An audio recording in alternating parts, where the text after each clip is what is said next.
Understanding physics, hard bits. In this video, I'm going to be talking about electrical potential energy. So, what is potential energy? Well, there's a few definitions of potential energy that we could use. At GCSE, I generally say potential energy is stored energy.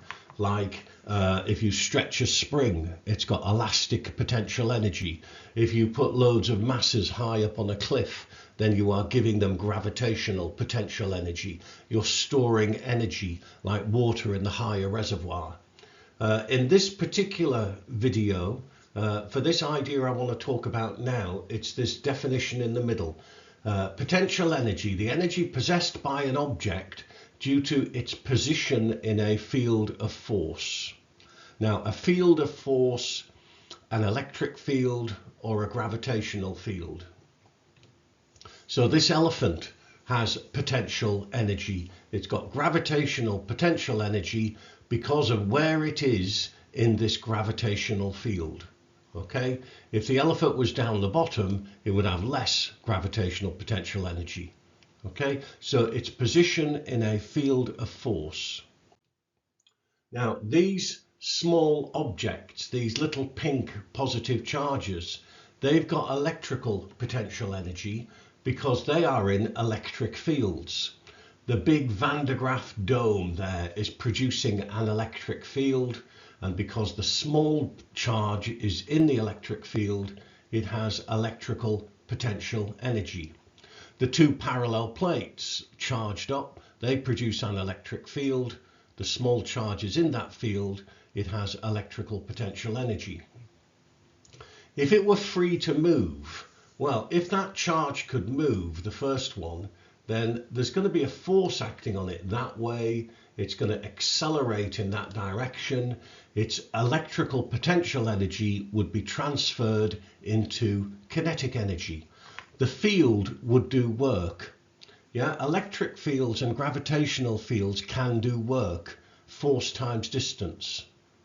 Again, this charge in between the plates, there is a force acting on it in that direction. If it were free to move, then its electrical potential energy would be transferred into kinetic energy, just the same. Now, that's electrical potential energy. How much electrical potential energy do these small charges have? Well, it depends on two things. It depends on how much charge they have, that's the small object, and it depends on something called the potential due to the field at that point. So the potential due to the field at that point there, at that point in space, yeah, that point has a certain potential. And if the small charge is there, because it's there, it has potential energy. Some quantities are the property of an object. Things like charge or mass or momentum or potential energy. They are properties of an object. Some properties are the property of a point in space. Yes, this particular point in space, what can you tell me about it? Well, I could tell you the potential at that point. I could tell you the field strength at that point. Whether there's an object there or not, whether there's a mass there, whether there's a charge there, there's nothing there, but that point has potential. Potential is the property of a point. Potential energy is the property of an object. Potential energy is measured in joules. Potential is measured in joules per coulomb or joules per kilogram. Okay, and the potential due to an electric field, it's how much electrical potential energy unit charge would have at that point. Now we use the SI system, so our unit of charge is the coulomb. So the potential at that point is joules per coulomb. It's how much potential energy a coulomb of charge would have at that point. So potential is measured in joules per coulomb. Or electrical potential energy, we can measure it in volts as well. A volt is a joule per coulomb. It's equivalent units, yeah? If the potential at point X was 500 volts, and that basically means that a coulomb of charge would have 500 joules of potential energy at that point. Is there a coulomb of charge there? No, but that point still has potential, the potential at that point. These red circles, they're actually spheres. It's a three-dimensional thing, and we call them equipotential surfaces. So each of the red circles represents a sphere, which is an equipotential surface, and any point on the same sphere has the same potential because it's the same distance from the center of the Van de Graaff, okay, the same value of R. So these are equipotentials. Notice that the equipotential surfaces get further apart. This is a non-uniform field. The field is getting weaker and weaker as we move away, and so the amount of work you would have to do to travel the same distance would get smaller and smaller, or for the same amount of work you could travel further and further. So this is why the equipotential surfaces get further and further apart in a non-uniform field like this, in a radial field.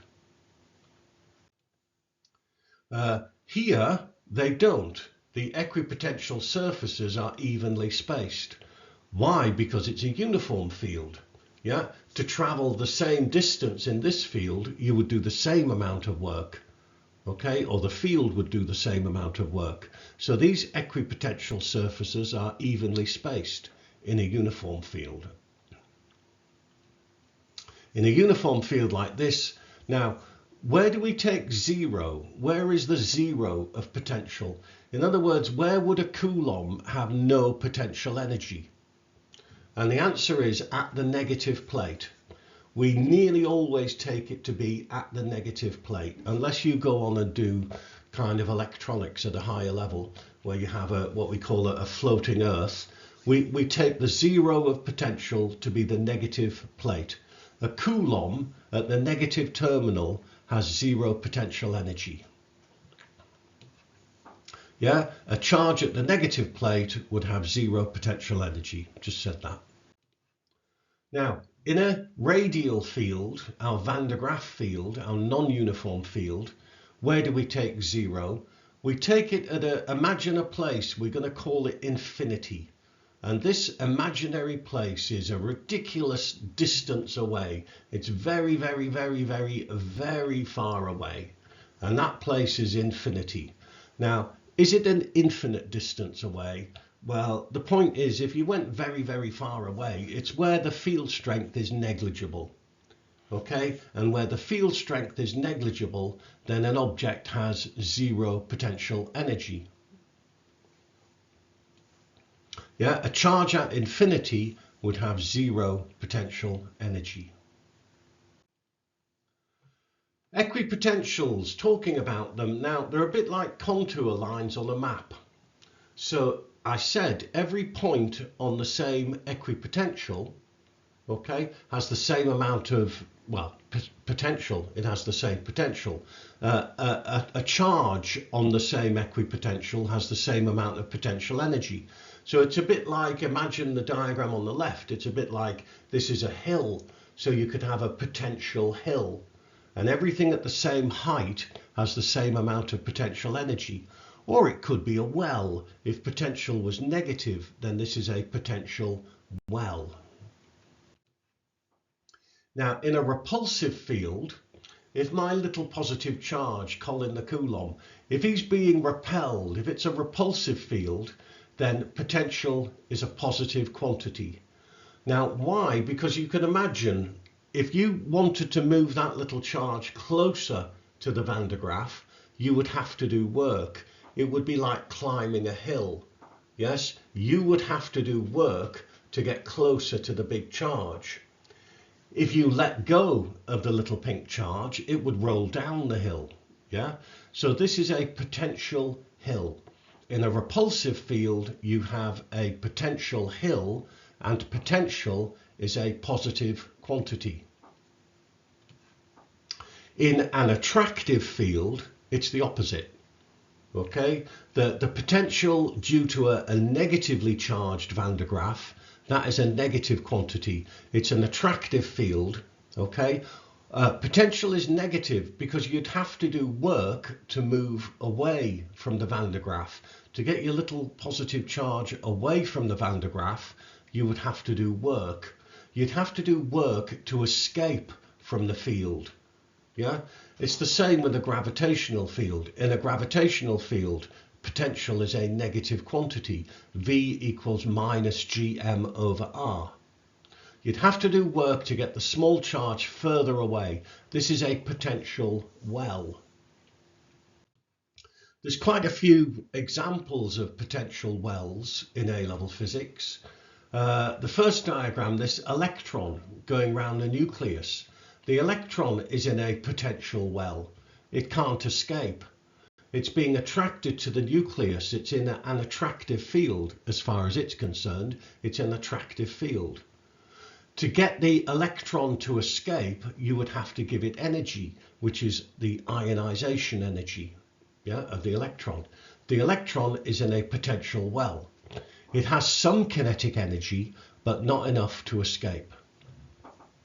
The diagram, top right diagram, this one here, this is a nucleus, and all the bits and pieces in the nucleus, they can't escape either because of the strong nuclear force. If we tried to take them apart, we would have to do an awful lot of work, yeah, which is the binding energy of the nucleus. Yeah, they are in a very attractive field due to the strong nuclear force. They are in a potential well. We are in a potential well because we're on the surface of the Earth. We can't escape from the Earth. Okay? Nobody has ever escaped from the gravitational field of the Earth. I mean, the furthest people have ever got is to the moon, but the moon is still in the Earth's gravitational potential well. Okay? We'll never manage to escape from the Earth's gravitational field. A lot of work must be done just to get off the surface and get into space. Look at the amount of fuel being used up there. So we are in a gravitational potential well. Here's an example of a potential hill, which you should be familiar with. This is an alpha particle approaching a gold nucleus. Yeah, imagine the alpha particle gets closer to the gold nucleus and it rolls up the hill and it slows down and then it stops and then it rolls down the hill again. This is a potential hill. We can use this equation here to actually calculate how close it gets, and that gives us an idea of the size of nuclei. This is a potential hill. A few other points about potential. So, potential due to a point charge or a uniformly charged sphere.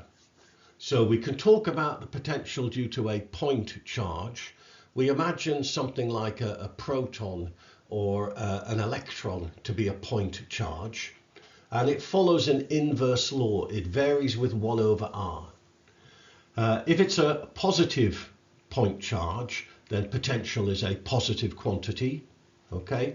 If it's a negative point charge, then it would be a negative quantity. And this is potential against distance, and you can imagine the potential hill. You can imagine the ball rolling down the hill, if it could, as it's being repelled. Okay. Potential can be measured in, electrical potential can be measured in volts or joules per coulomb. If Q is positive, then potential is a positive quantity. If Q is negative, then it's a negative quantity. The potential energy of a small charge Q is QV.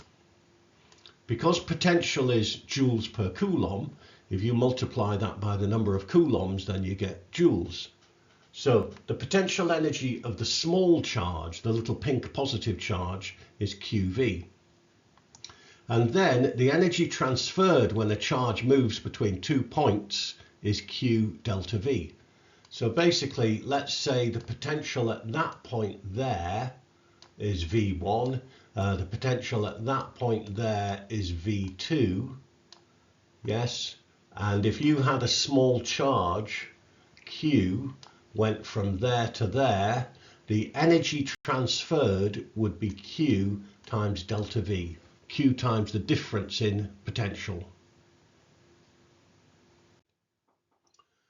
Has it got to do with these circuits? I mean, you know, these are probably one of the first things you did in A-level physics, talking about circuits like this. And people talk about potential difference, another word for voltage. So has all this stuff about potential got anything to do with circuits like this? And the answer is yes. Okay, what happens is that our power supply, there's the potential difference of our power supply, and it creates an electric field, and the electric field is actually in the wire.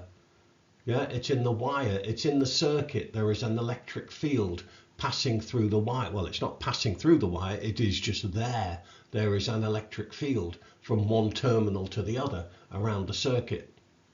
And if you have a coulomb of charge at different points in the circuit, it has a different amounts of potential energy.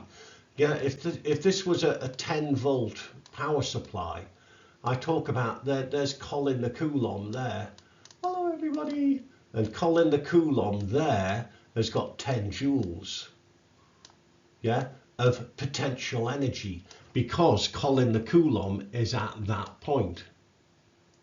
Colin the Coulomb has still got 10 joules there. He hasn't used up very much electrical energy at all. When Colin the Coulomb gets to there, he's used up 4 joules. So the potential difference there is 4 volts. Yeah, that's the potential difference there. The potential there is 6 volts because he's still got 6 joules per coulomb left, which he will get transferred when he goes through the bulb. And so we get to 0 joules there, and the potential difference across the bulb is going to be 6 volts. Yeah, it's the same thing. Different points on the circuit have different potentials, and the potential difference across a component is the difference in potential between 2 points. It is the same thing.